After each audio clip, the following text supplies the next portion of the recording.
I am Chandler, 67 years old, a retired engineering manager from Portland. For 42 years, I was married to Elizabeth, the love of my life, until cancer stole her away. What I never expected was the betrayal that followed from our sons, Andrew and Thomas. They took everything from me, even my chance to say goodbye. The most shocking moment came at the will reading, when they blocked the door with smug confidence. Before I tell you what was in that folder that made my sons turn ghostly white, let me know in the comments where you are watching from today. If my story resonates with you, please subscribe to hear more stories about family betrayal and unexpected comebacks. I grew up in a modest neighborhood in Milwaukee, Wisconsin. My father worked at the local paper mill, while my mother managed our household with careful frugality. We never had much, but they instilled in me the values of hard work and education. When I graduated high school in 1975, I was determined to be the first in my family to attend college. Those college years were grueling but rewarding. I studied engineering at the University of Wisconsin, working nights at a warehouse and weekends at a gas station to cover tuition. Some semesters I survived on ramen noodles and peanut butter sandwiches, but I never complained. I knew every dollar spent and every hour worked was an investment in my future. Then came 1981, the year that changed everything. A friend invited me to a summer barbecue, and that is where I first saw Elizabeth. She stood by the grill in a blue sundress, laughing at something someone said. Her chestnut hair caught the sunlight, and when she turned and our eyes met, I felt a connection I had never experienced before. Elizabeth was finishing her teaching degree, specializing in elementary education. She had a warmth about her that drew everyone in, especially children. Our first conversation lasted 3 hours, until everyone else had left the barbecue. I asked for her number before leaving, my heart pounding like a teenager's. Our courtship was simple but meaningful. We took walks in the park, visited museums on free admission days, and cooked dinner together in my tiny apartment. 8 months after meeting, I proposed to her on the shores of Lake Michigan with a modest diamond ring I had saved for months to purchase. Our wedding in 1982 was small but perfect. Just 30 guests, mostly family and close friends, gathered at Elizabeth's parents' church. Her father, a retired Army colonel, walked her down the aisle with tears in his eyes. We wrote our own vows, promising to stand by each other through whatever life brought our way. Little did I know how severely those vows would be tested decades later. We started our married life in a one-bedroom apartment in Madison. Elizabeth finished her teaching degree while I began my career at a construction engineering firm. Our furniture was a collection of hand-me-downs and yard sale finds, but we were blissfully happy. We saved every spare dollar toward our dream of a family home. In 1984, our first son Andrew was born. I will never forget holding him for the first time, this tiny, perfect human with Elizabeth's eyes looking up at me. Elizabeth was a natural mother, patient and loving. I would rush home from work each day, eager to see them both. On weekends, I would take Andrew for long walks in his stroller to give Elizabeth time to rest. Thomas followed 2 years later in 1986. Our family felt complete with our 2 boys. Life became a whirlwind of diaper changes, first words, first steps, and countless photos. We established traditions that would define our family for decades to come. Sunday dinners became sacred time together. Summer camping trips in the Wisconsin forests built memories that I thought would bind us forever. Elizabeth worked part-time as a substitute teacher once the boys were in school. She coordinated her schedule with mine so that one of us was always available for the children. When I traveled for work, she handled everything at home with grace. When she had parent-teacher conferences, I made sure to be home for bedtime stories. By 1990, I had received a significant promotion that allowed us to purchase our family home in a good school district. It was a colonial-style house with 4 bedrooms and a large backyard perfect for growing boys. I spent weekends building a treehouse that became neighborhood headquarters for the boys and their friends. Elizabeth planted a garden that produced vegetables all summer long. The boys flourished throughout their childhood. Andrew was the analytical one, excelling in mathematics and science. Thomas was more creative, drawn to art and music. Both were active in sports, with Andrew playing baseball and Thomas preferring soccer. I rarely missed their games, sometimes driving straight from job sites still in my work clothes, just to see them play. Our family vacations strengthened our bonds. We visited national parks, teaching the boys about nature and conservation. We drove to Washington, D.C. when they were studying American history, walking the monuments and museums until our feet ached. When they were teenagers, we took them to California to see the ocean and the redwoods. I have albums full of photos from those trips, evidence of what I thought was an unbreakable family unit. College education was always our priority for the boys. Elizabeth and I sacrificed newer cars and fancy vacations to build their college funds.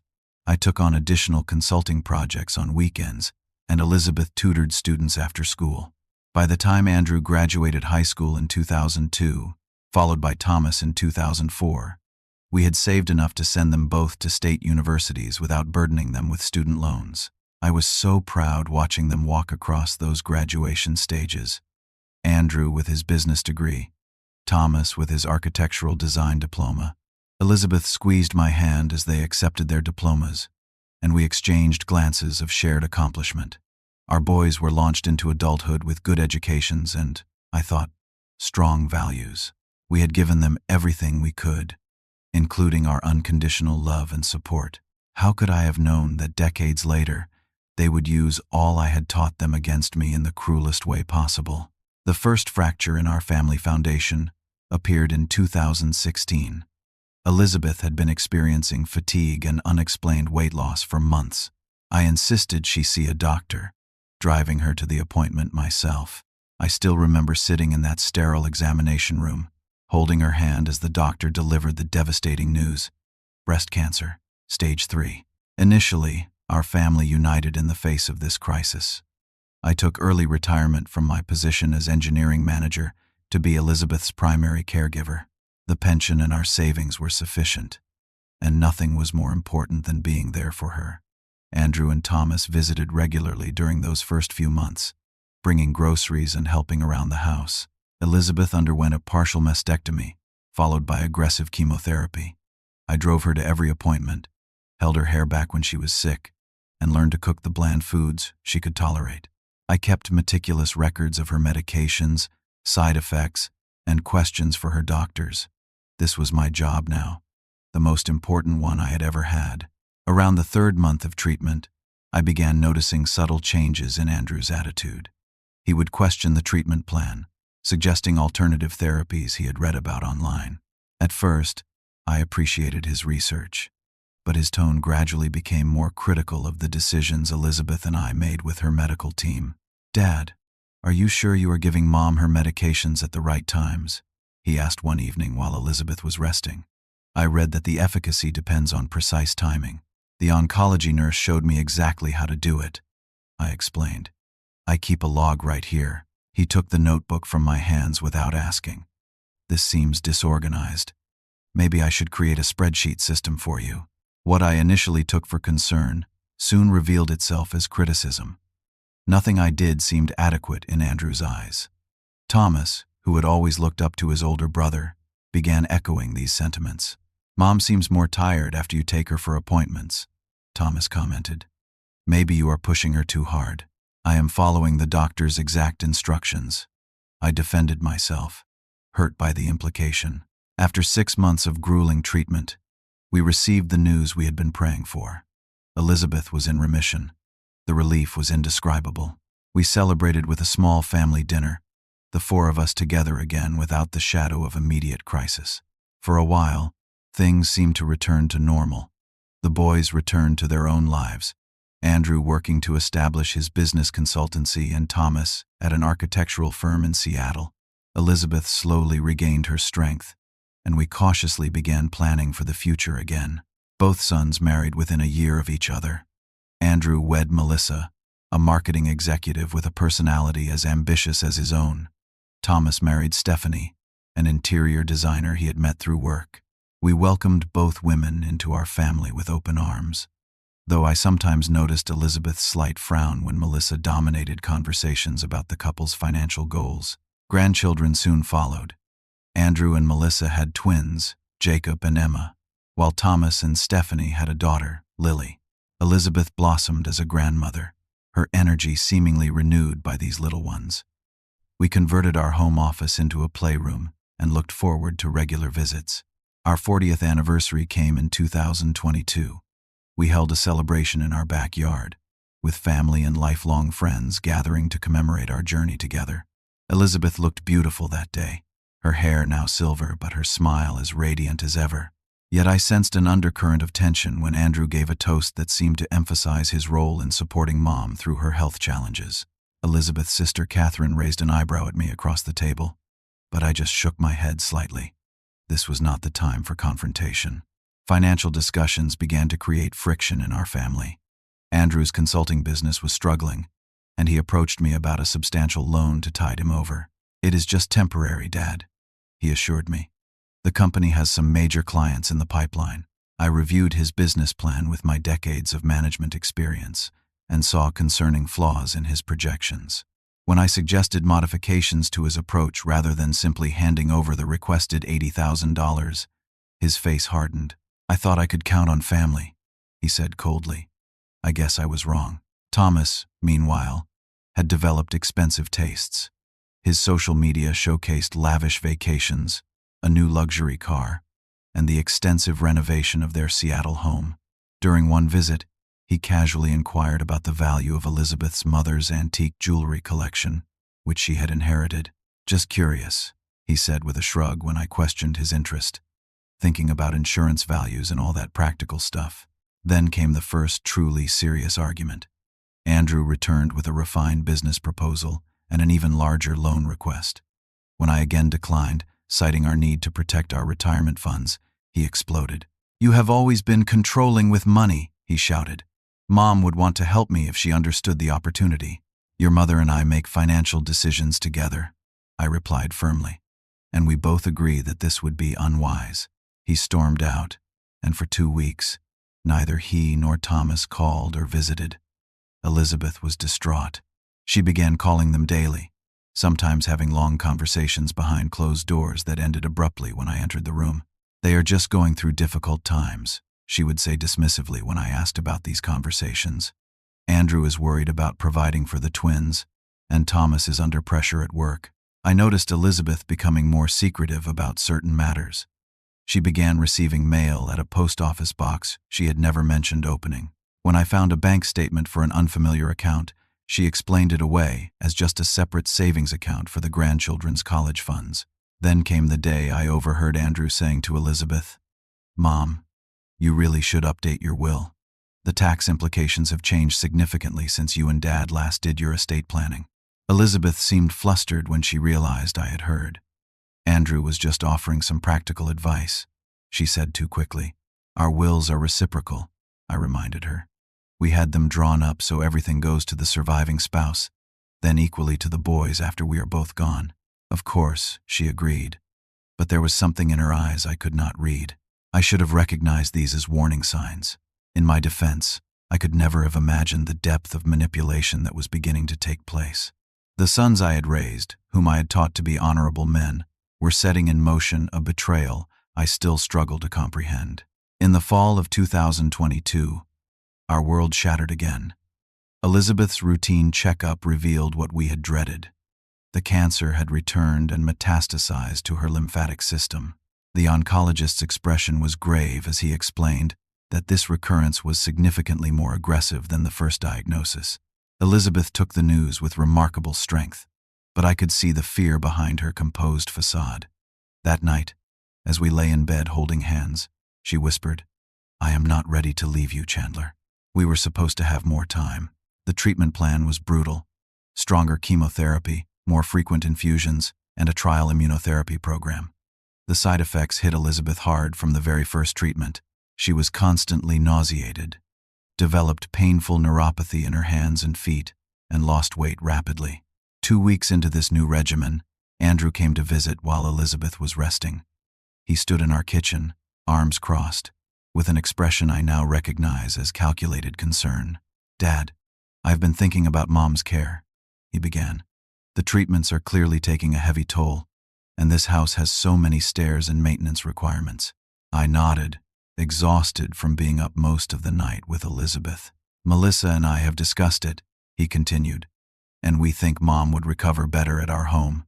We have the guest suite on the first floor, and Melissa can work from home to monitor Mom during the day when you need a break." My initial reaction was reluctance.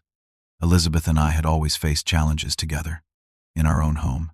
But after a particularly difficult week when Elizabeth fell trying to reach the bathroom at night, I began to reconsider. "It would just be temporary, Dad," Andrew pressed, "until she regains some strength, and you could visit any time." Elizabeth herself seemed open to the idea when Andrew presented it to her. "It might be easier for everyone," she said weakly, "and I would love to see the twins more." So in November, we packed Elizabeth's essential belongings and medications, and I drove her to Andrew and Melissa's home in Lake Oswego, a suburb 30 minutes from our house. The guest suite was indeed comfortable and accessible. Melissa had prepared it with fresh flowers and framed family photos. I helped Elizabeth settle in, promising to return the next morning.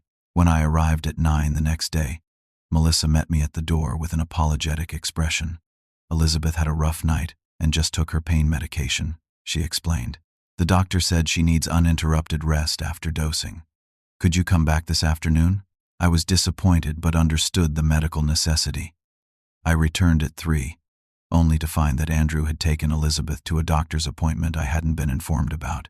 "Oh, it was a last-minute opening with the specialist," Melissa explained. "Andrew thought it best not to wait. They should be back around 6 if you want to come back then." A pattern quickly established itself. Each time I came to visit, there seemed to be some reason why it wasn't quite the right time.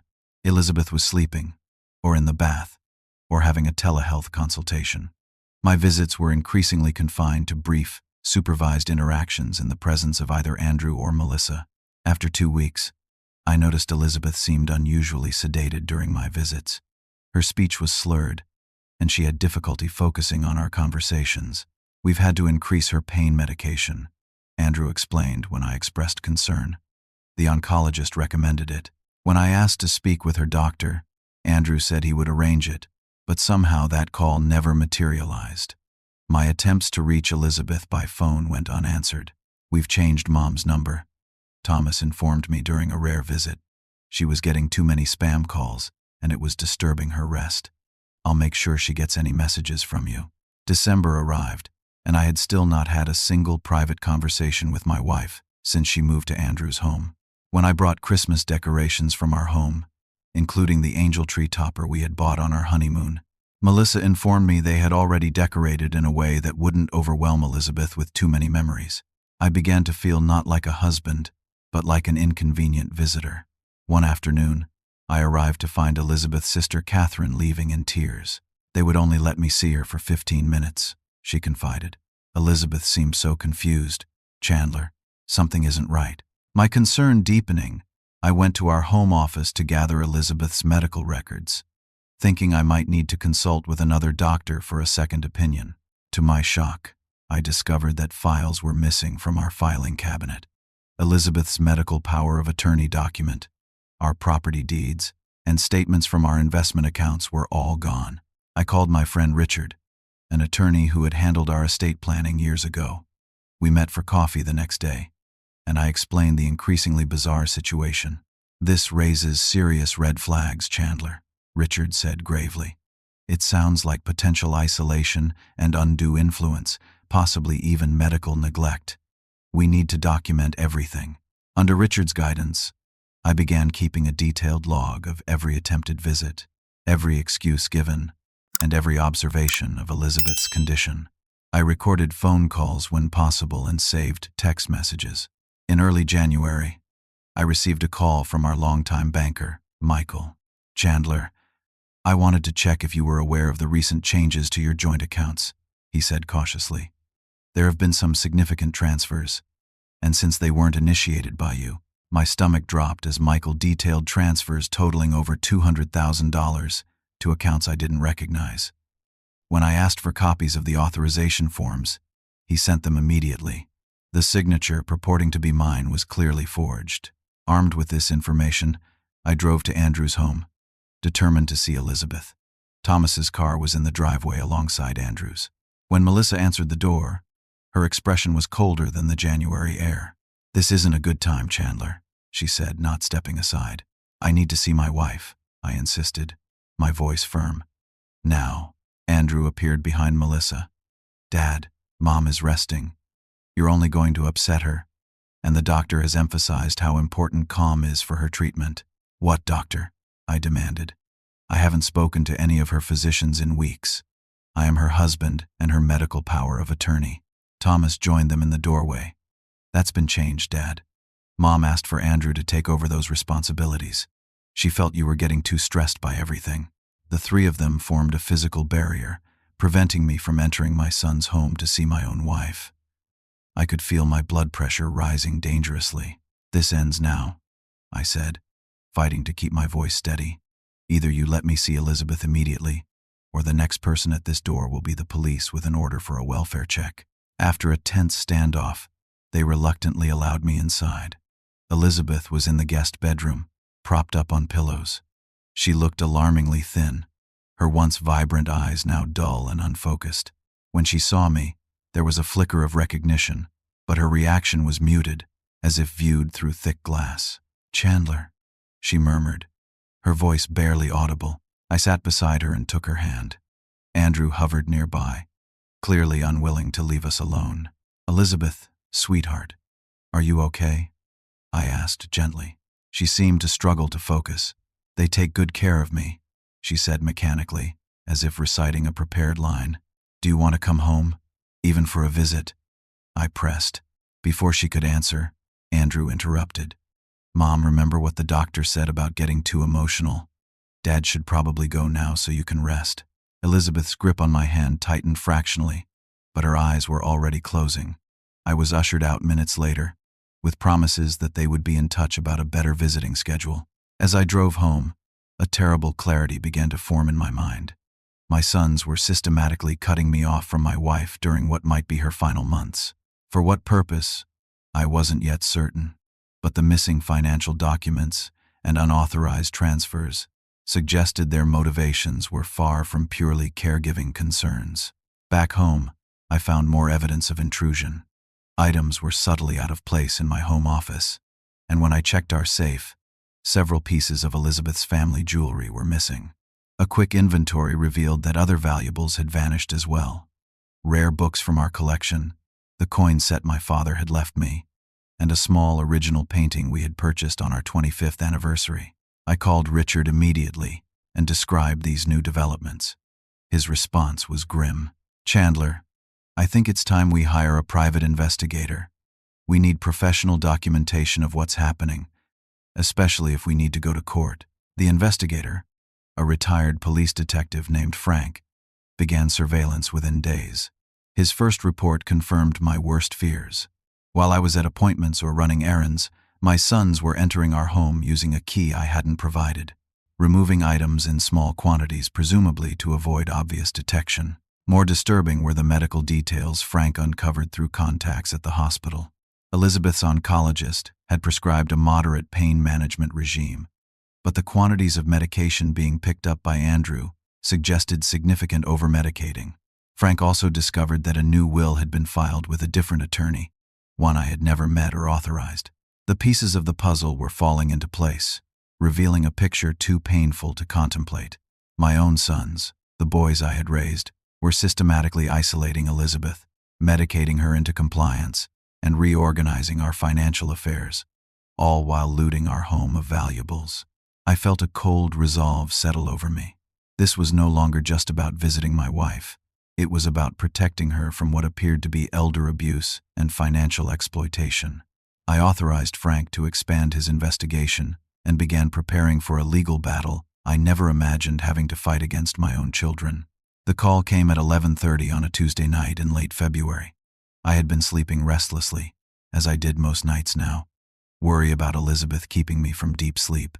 The shrill ring jolted me awake, and I fumbled for the phone, my heart already racing. "Mr. Westlake?" An unfamiliar female voice. "This is Nurse Patel from Providence Portland Medical Center. Your wife Elizabeth has been admitted with severe respiratory distress." I was throwing on clothes before she finished speaking. "Is she all right? What happened?" "She's stabilized for now. Your son Andrew brought her in about an hour ago. She's in the ICU, 4th floor. I thanked her and rushed to the hospital, my mind spinning with questions. Why hadn't Andrew called me immediately? How long had Elizabeth been in distress before they sought help?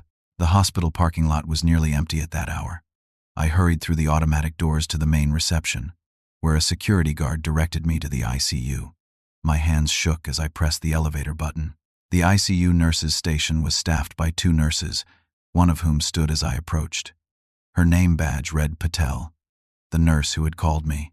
"I'm Chandler Westlake, Elizabeth Westlake's husband," I said breathlessly.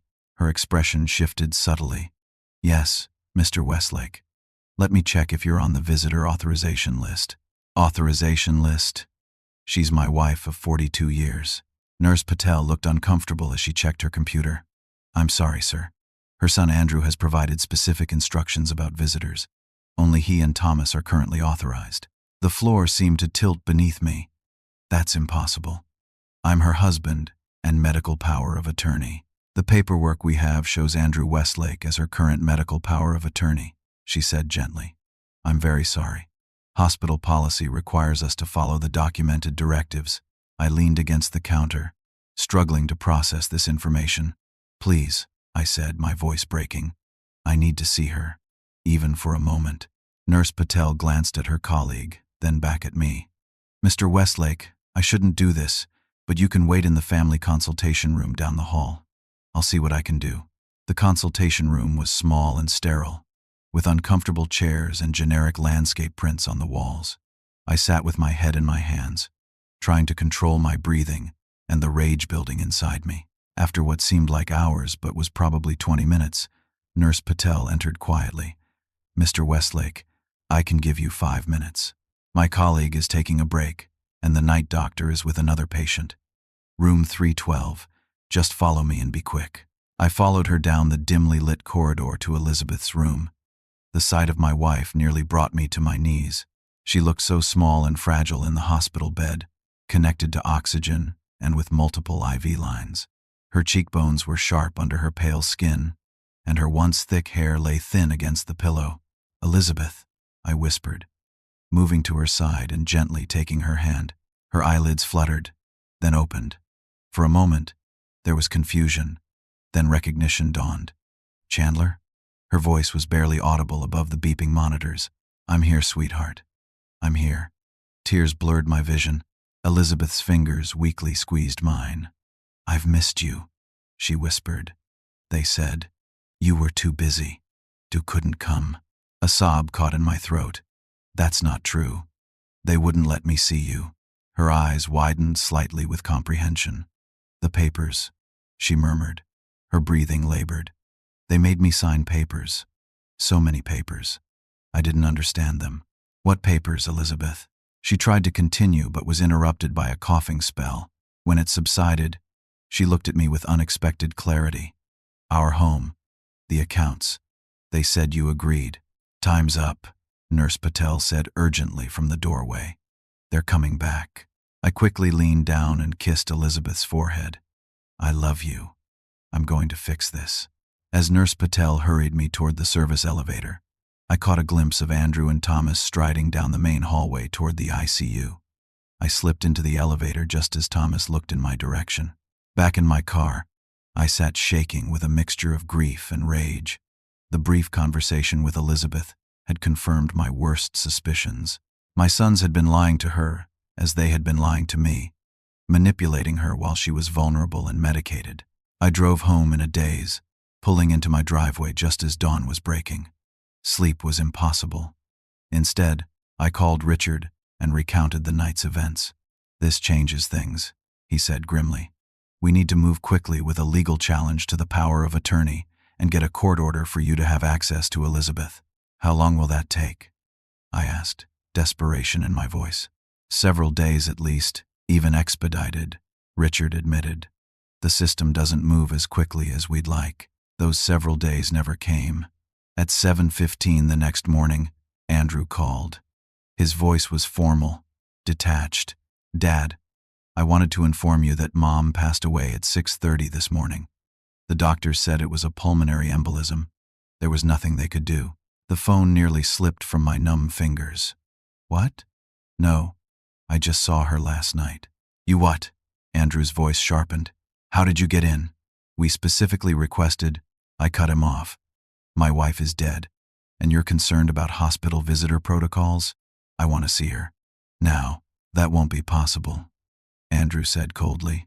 We've already arranged for the funeral home to take her.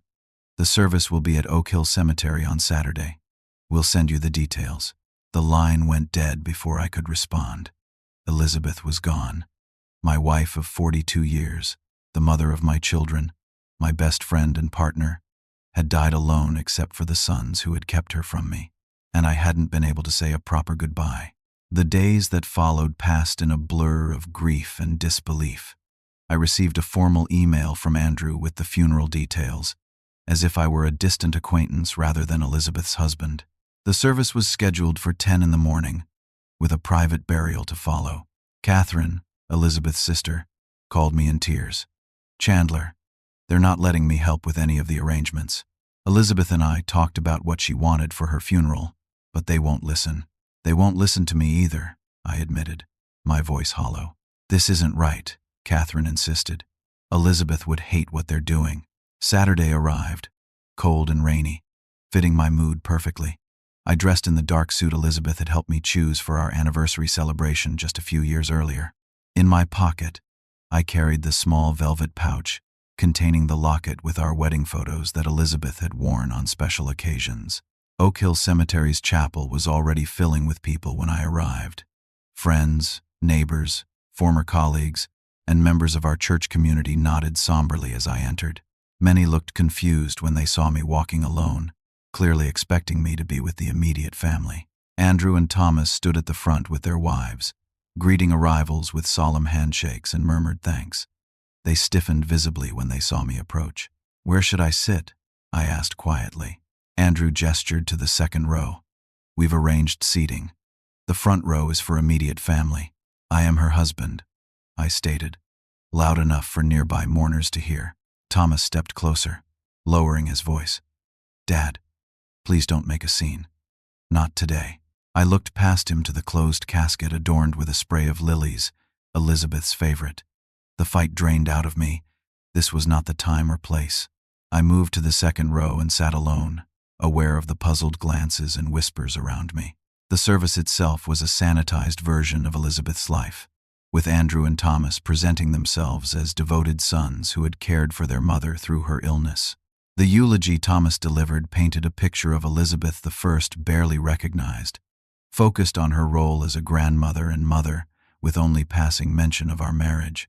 When Andrew spoke, he made pointed comments about those who were truly there at the end, and honoring Mom's final wishes exactly as she expressed them to us. His gaze flicked to me several times, a clear message in his eyes. The final insult came when the funeral director invited immediate family to approach the casket for a private moment before it was transported to the burial site. Andrew, Melissa, Thomas, Stephanie, and the grandchildren moved forward. When I stood to join them, a funeral home staff member stepped in front of me. I'm sorry, sir. The family has requested a private moment. The humiliation burned through me as mourners watched the scene unfold. Catherine tried to join me, but she too was blocked. We stood there, the husband and sister of the deceased, prevented from saying goodbye by the very children I had raised. After the service, I declined to attend the reception at Andrew's home. Instead, I sat in my car in the cemetery parking lot, finally allowing the tears to come. I wept, not just for Elizabeth's loss, but for the destruction of what I had thought was our family legacy. The values we had tried to instill in our sons, honesty, compassion, respect, seemed to have been completely abandoned. That evening, alone in the house that now felt cavernous without Elizabeth's presence, I received an email from an attorney I didn't recognize. The message was brief and devastating. A notice that as executor of Elizabeth Westlake's estate, Andrew would be conducting a will reading the following Friday at 10 a.m. at the offices of Hargrove, Bennett, and Walsh. My presence was not required, as I was not listed among the primary beneficiaries. I forwarded the email to Richard immediately. His response came within minutes, followed by a phone call. "This is outrageous," he fumed. "Your sons have gone beyond manipulation into potentially criminal behavior. We need to challenge this will immediately." "I'll be at that reading," I said, a new resolve hardening in my voice. "And I'll bring everything we've gathered." For the next week, I worked with Richard and Frank to compile all the evidence we had collected. Medical records showing Elizabeth's heavy sedation, bank statements documenting unauthorized transfers, photographs of my sons removing items from our home, and most critically, the statement from Nurse Patel about Elizabeth's condition and her comments about being forced to sign documents. The morning of the will reading, I dressed with purpose. The manila folder containing our evidence felt heavy in my hands, weighted with the gravity of what it represented, not just financial assets, but the betrayal of family trust and the manipulation of a dying woman. I was ready to face my sons and reclaim the dignity they had stolen from me, along with everything else. The week between Elizabeth's funeral and the will reading passed in a fog of grief and preparation. Sleep eluded me in the empty house, where every corner held memories of our life together. I would find myself standing in the doorway of our bedroom, half expecting to see Elizabeth reading in bed as she had done every night for decades. The silence was deafening. My phone remained conspicuously silent. No calls from Andrew or Thomas to check on me. No grandchildren asking how Grandpa was doing. No expressions of shared grief. It was as if 42 years of family had evaporated, leaving nothing but legal proceedings in its wake. Richard came by several times, bringing food I couldn't taste and helping me organize the documents for the upcoming confrontation. Frank, the investigator, delivered his final report, which included devastating evidence of the manipulation Elizabeth had endured in her final months. "This is solid," Richard assured me, reviewing everything. "Their lawyer won't be able to ignore it." The morning of the will reading dawned clear and crisp. I showered and dressed with mechanical precision, choosing a charcoal suit Elizabeth had always liked. In the mirror, I barely recognized myself. Grief had etched new lines around my eyes, and I looked every one of my 67 years. The law offices of Hargrove, Bennett, and Walsh occupied the 15th floor of a downtown office building. The reception area featured expensive leather furniture, abstract art, and views of the city Elizabeth and I had called home for most of our marriage. When I stepped off the elevator, I immediately spotted Andrew and Thomas sitting with their wives in the waiting area. Andrew was in deep conversation with a silver-haired man I assumed was the attorney, while Thomas scrolled through his phone, looking bored. Melissa noticed me first, nudging Andrew, who looked up with undisguised surprise. "Dad," he said, standing. "We weren't expecting you." "Clearly," I replied, my voice steady despite the anger churning inside me. "But as Elizabeth's husband, I have a right to be here." The silver-haired man stepped forward, extending his hand. "Mr. Westlake, I'm James Hargrove. I understand this is a difficult time for everyone. Perhaps we could speak privately before the proceeding begins." Before I could respond, Thomas interjected. "There's no need for that. The will is straightforward, and Mom's wishes were clear." He shot a warning glance at the attorney. Hargrove looked uncomfortable but nodded. "We'll begin shortly in the conference room. We're just waiting for a few other parties." I took a seat away from my sons and their wives, placing the folder carefully on my lap. Over the next 10 minutes, Elizabeth's sister Catherine arrived, followed by our family doctor and the director of the children's charity Elizabeth had volunteered with for years. Each greeted me with genuine sympathy before taking seats around the waiting area. At precisely 10 o'clock, Hargrove's assistant announced that they were ready to begin. Andrew and Thomas immediately stood and walked toward the conference room, with Melissa and Stephanie following closely. I rose to join the procession, but as I approached the doorway, Andrew and Thomas turned, physically blocking my entry. Andrew's face wore an expression of practiced regret. "Dad, this meeting is for the named beneficiaries only," Thomas added with a slight smirk. "This meeting is only for the heirs named in the will." Andrew leaned closer, lowering his voice. Mom made her wishes very clear about who she wanted to inherit. I stood there, aware of the stares from other family members and the receptionist. The humiliation was calculated, designed to be public. For a moment, I was transported back to schoolyard bullying, the same sick feeling in my stomach at being publicly excluded. Except these weren't schoolyard bullies. They were my sons. The boys I had taught to ride bikes and throw baseballs, whose college tuitions I had paid, whose weddings I had funded. In that moment of crystal clarity, a calm settled over me. This was no longer about money or possessions. It was about truth and justice for Elizabeth, whose final days had been manipulated by the very people she had brought into this world. Without a word, I reached into my jacket and removed the folder. With deliberate movements, I extended it toward Hargrove, who had appeared in the doorway looking distinctly uncomfortable with the scene unfolding in his office. "What's this?" he asked, reluctantly taking the folder. I maintained my silence, stepping back slightly as he opened it. The conference room had fallen quiet, all eyes on the attorney as he began to review the contents. His professional composure slipped as he turned each page, his expression transitioning from confusion to concern to alarm. "Mr. Hargrove," I finally spoke, my voice carrying clearly to everyone present. "I believe you'll find those documents relevant to today's proceedings." Hargrove looked up, his face grave. "Indeed. I think we need to pause here. Mr. and Mrs. Westlake," he addressed Andrew and his wife. "Perhaps everyone should be included in this discussion after all." Andrew's confident demeanor faltered. "What are you talking about? We have a signed, notarized will." "We do," Hargrove acknowledged. "But these documents raise serious questions about the circumstances under which it was created and signed." He turned to his assistant. "Patricia, please ask Mr. Bennett to join us immediately." As Hargrove ushered everyone into the conference room, I finally got a clear view of my sons' faces. The smug confidence had drained away, replaced by a pallor that spoke volumes. They had not expected this counterattack, had not imagined that their carefully elderly father had been building a case all along. For the first time since Elizabeth's diagnosis, I felt something other than grief and betrayal. I felt the first stirrings of justice about to be served. The conference room fell into stunned silence as James Hargrove methodically laid out the contents of my folder on the polished mahogany table. Each document told part of a story that, when viewed in totality, painted a damning picture of manipulation, coercion, and elder abuse. "Let's begin with these medical records," Hargrove said, his tone now strictly professional. "They show that Mrs. Westlake was receiving 3 times the prescribed dosage of pain medication and sedatives during the period when this new will was supposedly discussed and signed." Andrew shifted uncomfortably in his seat. "Mom had breakthrough pain. The doctor adjusted her medication verbally." "That's interesting," I finally spoke, "because I have a statement here from her primary oncologist indicating no such authorization was ever given." Hargrove continued.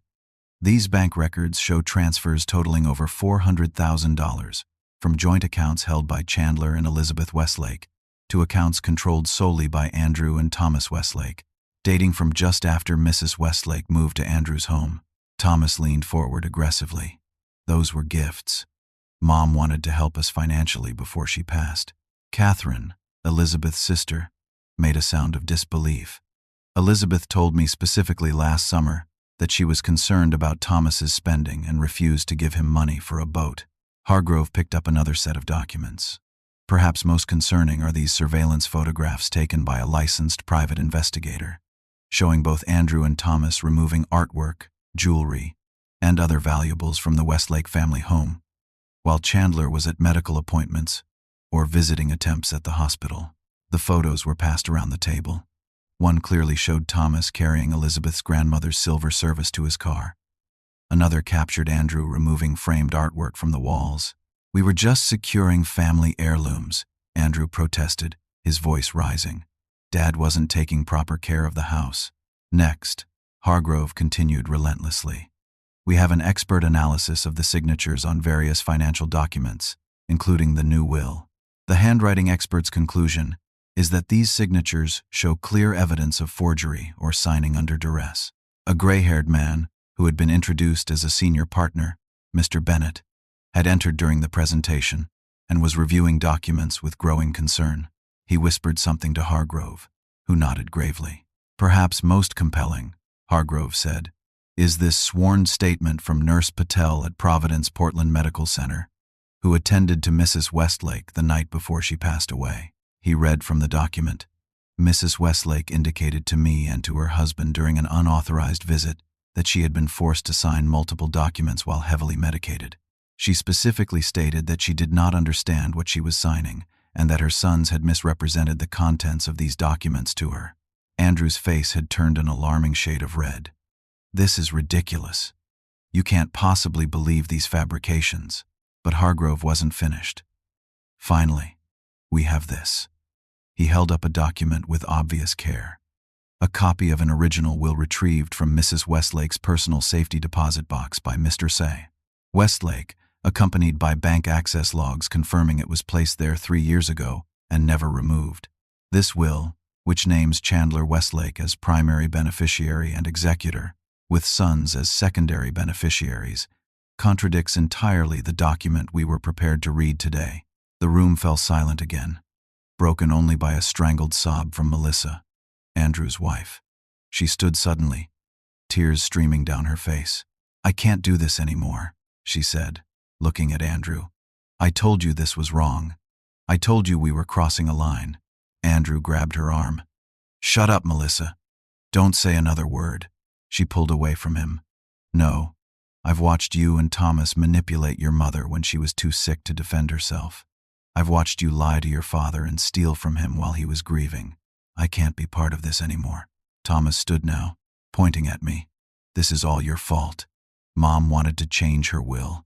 She told us you were controlling the money, keeping everything from us." Mr. Bennett, who had remained silent until now, cleared his throat. "Given these revelations, this firm cannot proceed with executing the will presented by Andrew and Thomas Westlake. There are serious legal questions that must be addressed before any distribution of assets can occur." Andrew's face contorted with rage. "You can't do this. We have a signed, notarized will." "A will," I said quietly, "that appears to have been obtained through elder abuse, medication, manipulation, and possibly forgery. Not to mention the financial exploitation that occurred before your mother's death. You can't prove any of that." Thomas shot back. "Actually, Frank the investigator spoke up from where he sat near the door. There's audio evidence as well." He placed a small digital recorder on the table and pressed play. Elizabeth's voice, weak but clear, filled the room. "Chandler, they made me sign papers. So many papers when I was confused from the medicine. They said you had agreed, that it was what we had discussed. I didn't want to, but they wouldn't stop pressuring me." Thomas lunged for the recorder, but Frank smoothly moved it out of reach. "I wouldn't do that, sir. Destroying evidence would only make your situation worse." Mr. Bennett stood, his expression grave. "In light of these developments, our firm is immediately recusing itself from representing either side in this matter. Mr. Hargrove, please gather all documents and place them in secure storage. Nothing is to be removed from this room." He turned to me. "Mr. Westlake, I strongly suggest you and your counsel file for an emergency injunction to freeze all assets of the estate until these matters can be properly investigated." Richard, who had been quietly observing, nodded. "Already prepared, sir. We anticipated this might be necessary." Bennett looked at Andrew and Thomas. "Gentlemen, I would advise you to retain criminal defense attorneys immediately. The evidence presented here goes well beyond civil probate matters." The meeting dissolved into chaos after that. Melissa fled the room in tears, with Stephanie following shortly after. Thomas began shouting accusations at me, while Andrew huddled with Hargrove, desperately trying to salvage something from the disaster. Catherine came to sit beside me, taking my hand in silent support. Outside the conference room, Richard quickly filed the prepared injunction paperwork electronically from his tablet. "This will freeze everything," he assured me. "Nothing can be moved or sold until a judge reviews all the evidence." Within 48 hours, the legal machinery was in full motion. The district attorney's office opened an investigation into elder abuse and financial fraud based on the evidence we provided. The probate court appointed a special administrator to catalog all assets of the estate and assess the competing wills. During the investigation, more damning evidence emerged. The attorney who had notarized the fraudulent will admitted under questioning that he had never actually witnessed Elizabeth signing it. Bank employees came forward with statements about Thomas pressuring them to process transfers without proper verification. Most devastating was the discovery of Elizabeth's journal, hidden in her nightstand at Andrew's house, in which she had documented, in increasingly shaky handwriting, her son's manipulation, and her growing fear. Andrew's wife, Melissa, eventually provided key testimony in exchange for immunity from prosecution. She described in detail how Andrew and Thomas had planned to secure Elizabeth's assets before her death, systematically isolating her from me and anyone who might interfere with their plan. The true will was eventually authenticated and entered into probate. Elizabeth had indeed left everything to me as her husband, with provisions for the boys to inherit equally after my death, contingent upon their proper care and support of me in my old age. The irony of their actions was that their greed had cost them the inheritance they would have eventually received had they simply honored their mother's actual wishes. The district attorney filed criminal charges against both Andrew and Thomas: elder abuse, financial exploitation, forgery, and fraud. The evidence was overwhelming, leaving little room for effective defense. Throughout this painful process, I took no pleasure in watching my son's downfall. These were the boys I had taught to ride bicycles, helped with homework, and cheered at graduation. Somewhere along the way, they had lost the values Elizabeth and I had tried to instill in them. Their greed had not only destroyed our family but now threatened their freedom, careers, and reputations. As Elizabeth had written in her journal, in what must have been one of her last lucid moments, the saddest part is that they already had everything that truly matters: a family that loved them. How did they not see that was the real inheritance? The legal proceedings dragged on for nearly 8 months. Criminal cases moved slowly through the courts, with repeated delays as Andrew and Thomas changed attorneys and legal strategies.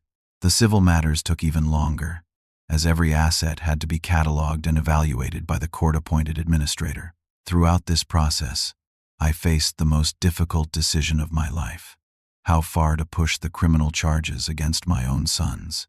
The district attorney wanted to make an example of the case, seeking maximum penalties for elder abuse. Part of me, the part still raw with grief and betrayal, wanted them to face the fullest consequences of their actions. Yet another part, perhaps the part most influenced by Elizabeth's compassion, hesitated at the thought of our sons in prison. After much soul-searching and consultation with Catherine and close friends, I agreed to a plea arrangement. Andrew and Thomas would plead guilty to reduced charges, serve 6 months in county jail followed by 5 years of probation, make full financial restitution, and perform 2,000 hours of community service in elder care facilities. The day they were sentenced, I sat in the courtroom watching my sons in their dark suits, their faces drawn and aged beyond their years. When given the opportunity to address the court, Andrew spoke first. "I have no excuse for what I did," he said, his voice breaking. "I betrayed my mother's trust when she was most vulnerable. I betrayed my father after a lifetime of his support. Somehow, money and possessions became more important than family, and I will regret that until the day I die." Thomas remained defiant, offering a mechanical apology that satisfied the court requirements but lacked genuine remorse. The judge noted the difference in their attitudes and warned Thomas that any probation violations would result in the maximum sentence being imposed. As they were led away to begin serving their sentences, Andrew looked back at me with an expression I couldn't fully interpret. Perhaps regret, perhaps a question, perhaps a plea.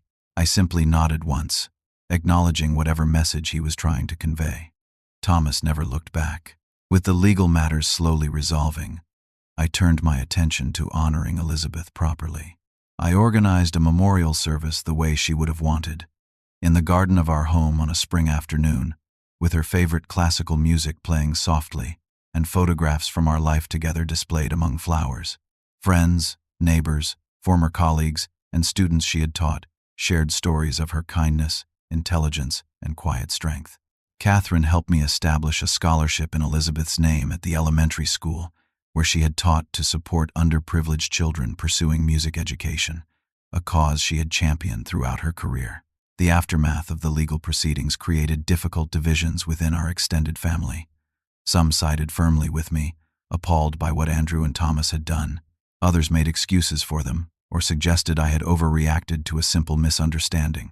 Friendships of decades sometimes fractured along these lines, adding to my sense of loss. Most heartbreaking was the situation with my grandchildren. Jacob and Emma, Andrew's twins, were now 12 and confused by their father's absence and the family turmoil. Lily, Thomas's daughter, was 10 and had been told a sanitized version of events that cast me as the villain who had sent her father to jail. I sent birthday cards and gifts that were sometimes returned unopened, and my attempts to maintain a relationship were often rebuffed by Stephanie, who remained loyal to Thomas. While Andrew served his sentence, Melissa filed for divorce. In a surprising move, she reached out to me, asking if I would meet with the twins to help them understand what had happened in age-appropriate terms.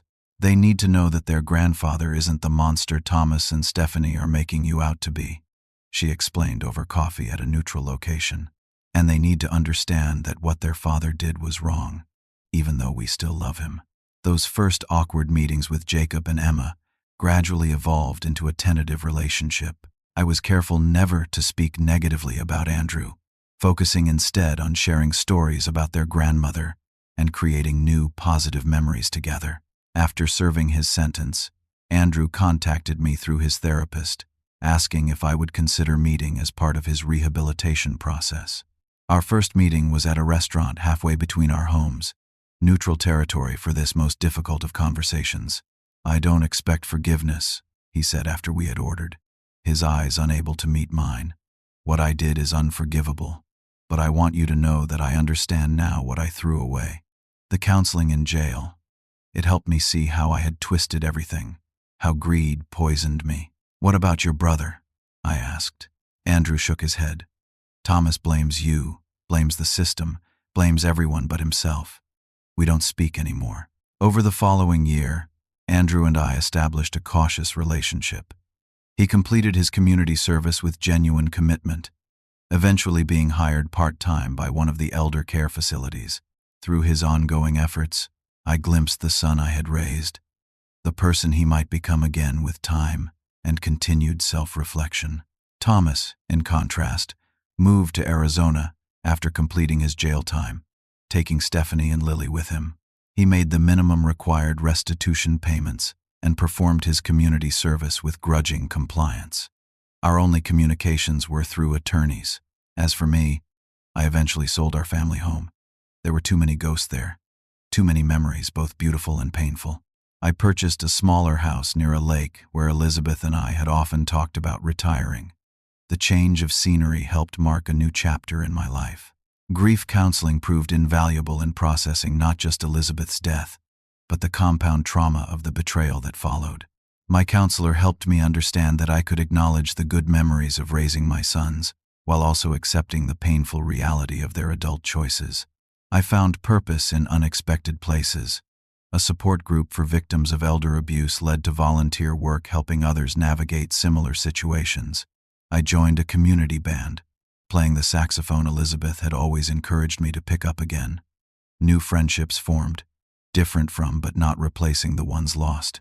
On what would have been our 45th wedding anniversary, I sat on my deck overlooking the lake. A photo album opened before me. The setting sun cast golden light across images of a younger Elizabeth and me, and our boys when they were small and innocent. I allowed myself to feel the full weight of what had been lost, but also the value of what had been. 42 years with an extraordinary woman who had loved me completely. The true inheritance Elizabeth left me wasn't in bank accounts or property deeds.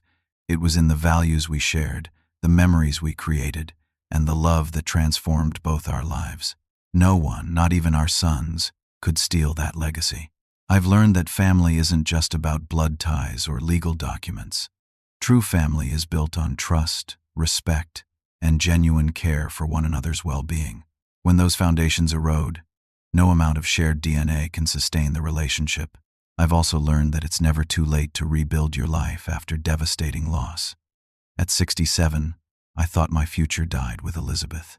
At 69, I've discovered that while life is irrevocably changed, it still offers meaning, connection, and even moments of joy. If you're facing betrayal by those you trusted most, know that surviving such a profound breach is possible. The path to healing isn't linear. Some days the pain feels as fresh as the moment of discovery, but gradually, with support and deliberate focus on moving forward, the weight becomes bearable. What would you have done in my situation? Would you have pressed for maximum penalties or sought reconciliation as I did with Andrew? Have you experienced family betrayal? And how did you navigate those troubled waters? Share your thoughts in the comments below. If my story has resonated with you, please like and subscribe to hear more reflections on family, loss, and resilience. Thank you for listening. And remember that even in our darkest moments, we are never truly alone.